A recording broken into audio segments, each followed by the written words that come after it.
નમસ્કાર વિદ્યાર્થી મિત્રો, ધોરણ 10 સામાજિક વિજ્ઞાન પાઠ 1 ભારતનો વારસો. મિત્રો, આ પાઠમાં આપણે બે બાબતની ચર્ચા કરવાના છે. એક છે વારસો અને બીજો શબ્દ છે સંસ્કૃતિ.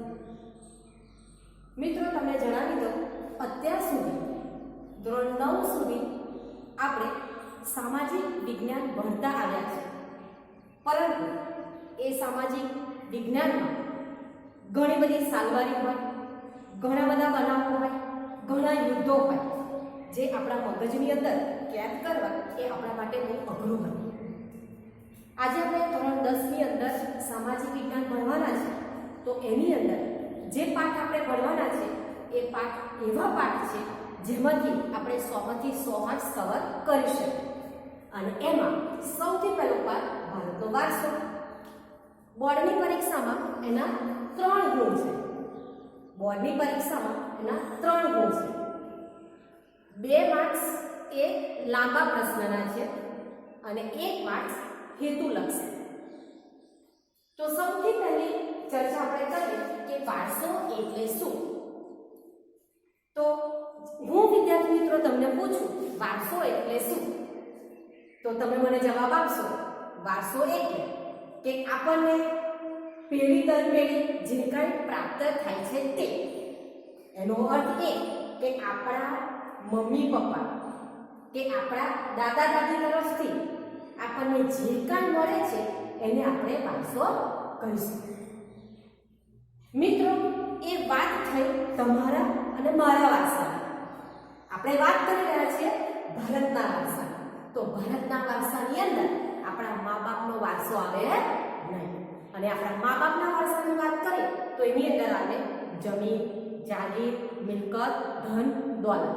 પરંતુ મિત્રો, આપણે અત્યારે ભારતના વારસાની વાત કરવાના છે, તો સૌથી પહેલા એક વ્યાખ્યા ભણીએ કે વારસો એટલે શું. તો વારસો એટલે આપણને આપણા પૂર્વજો તરફથી મળેલી ભેટ. ફરી વખત, વારસો એટલે આપણને આપણા પૂર્વજો તરફથી મળેલી ભેટ. એને આપણે વારસો કહીશું. વારસાની વિગતની ચર્ચા આપણે બીજા લેક્ચરમાં કરીશું. આટલી આપણે વ્યાખ્યા યાદ રાખવાની છે. આ વ્યાખ્યા મિત્રો બોર્ડની પરીક્ષામાં 2 માર્ક્સમાં પણ પૂછાઈ શકે. એટલે આપણા માટે આ વ્યાખ્યા IMP છે. આપણા માટે આ વ્યાખ્યા IMP. હવે મિત્રો, વારસાની વાત કર્યા પછી એ વારસો આપણા ભારતની સંસ્કૃતિમાં શું સ્થાન ધરાવે છે. તો ભારતના સંસ્કૃતિના સંદર્ભમાં ભારતનો પરિચય આપે. એ આપણે 2 માર્ક્સમાં પણ પ્રશ્ન પૂછાઈ શકે.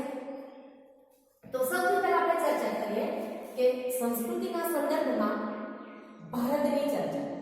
તો ભારતના પ્રાચીન ગ્રંથમાં વિષ્ણુ પુરાણમાં ભારત માટે ભારત વર્ષનો ઉલ્લેખ કરવામાં આવેલો છે.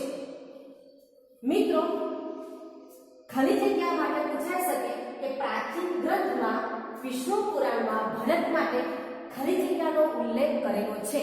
તો જવાબ આવશે ભારત વર્ષ.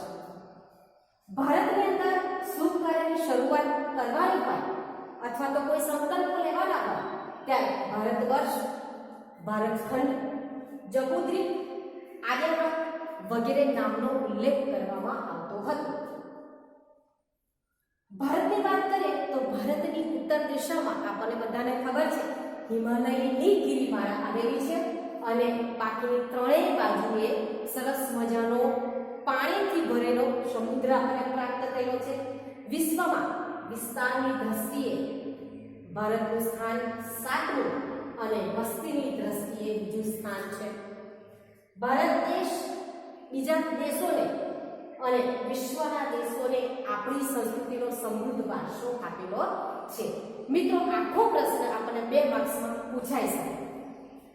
ફરીથી જોઈ લો, અત્યારે આપણે ચર્ચા કરી છે વારસો અને સંસ્કૃતિના સંદર્ભમાં ભારતનો પરિચય. આ બંને આપણને 2 માર્ક્સમાં પ્રશ્ન પૂછાઈ શકે છે. વિદ્યાર્થી મિત્રો, વારસાનો અર્થ તમારા મગજમાં ફિટ બેઠો હશે એવી હું કલ્પના કરી લઉં છું અને બીજા ટોપિક પર જઈએ છીએ. તો બીજો ટોપિક આપણો છે કે સંસ્કૃતિ એટલે શું. બીજો ટોપિક આપણો છે સંસ્કૃતિ એટલે શું. આપણે નાના હતા ત્યારથી લઈ અને આપણે સંસ્કૃતિ સંસ્કૃતિ સંસ્કૃતિ શબ્દ સાંભળતા આવ્યા છે, પરંતુ હજુ સુધી આપણને ખબર નથી કે સંસ્કૃતિ એટલે શું.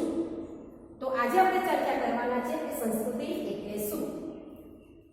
મિત્રો, કહેવાય એવું છે કે આપણી જે સંસ્કૃતિ છે એ સંસ્કૃતિનો ઉદ્ભવ સિંધુ ખીણની નદીના કિનારે થયો હતો.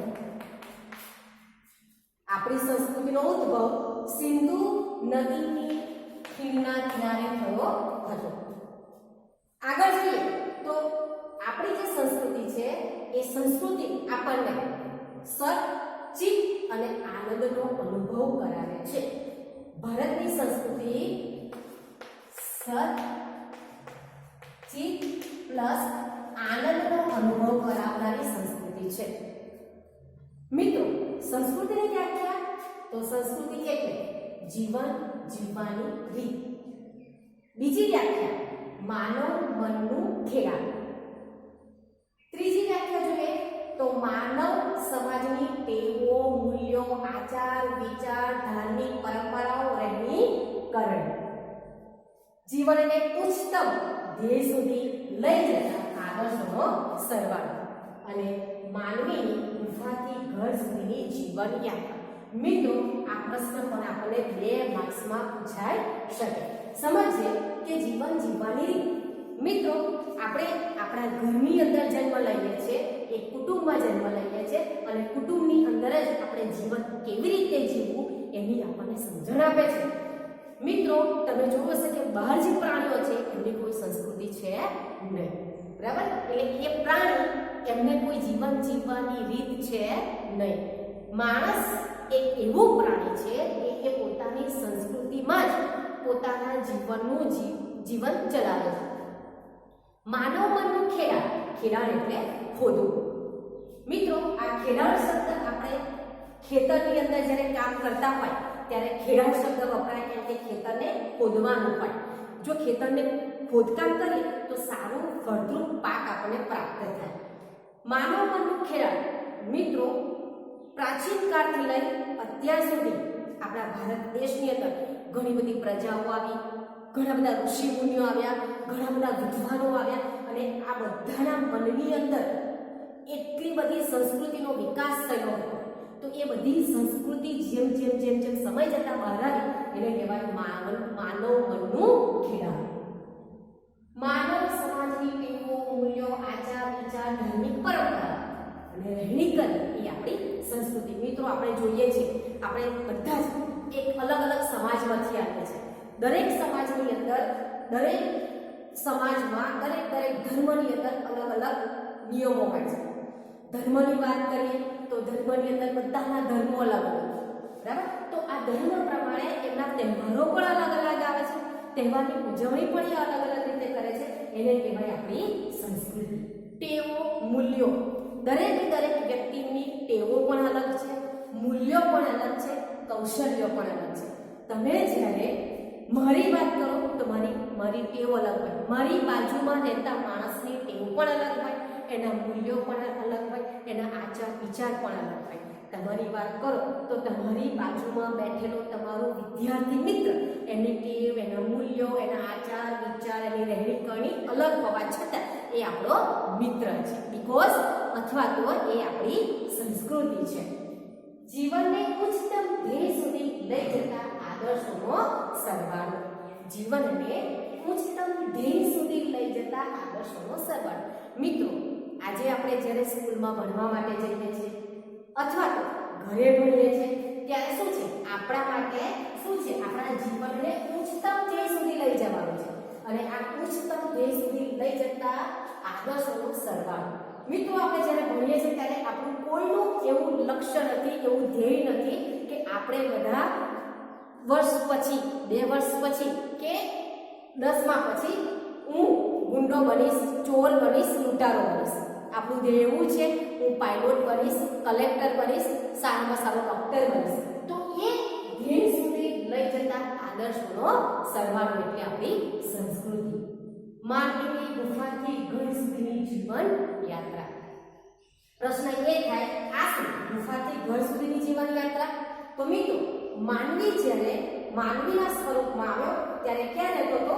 ગુફામાં રહેતો હતો. માનવીને ખબર નહોતું કે ઘર એટલે શું, બરાબર? સમય જતાં પરિવર્તન આવતા આવતા આવતા એ ગુફાથી ઘરમાં રહેવા લાગ્યો છે અને એ આપણી સંસ્કૃતિ છે. મિત્રો, આજે તમે જુઓ, આપણે એક સરસ મજાના ઘરમાં રહીએ છીએ. આપણને કોઈને બહાર રોડ ઉપર રહેવાનું ગમતું નથી, ઘર વગર રહેવાનું ગમતું નથી. એનો મતલબ છે કે આપણી એક સંસ્કૃતિ છે. મિત્રો, સંસ્કૃતિને સામાન્ય શબ્દમાં જો સમજવી હોય તો આપણે આપણા ઘરની અંદર જે રહીએ છીએ એને આપણે સીધી ભાષામાં સંસ્કૃતિ કહીશું. મિત્રો, ફરીથી ધ્યાન આપો, અત્યારે આપણે જે ચર્ચા કરી એ 2 અને 6 માર્ક્સની ચર્ચા કરી છે.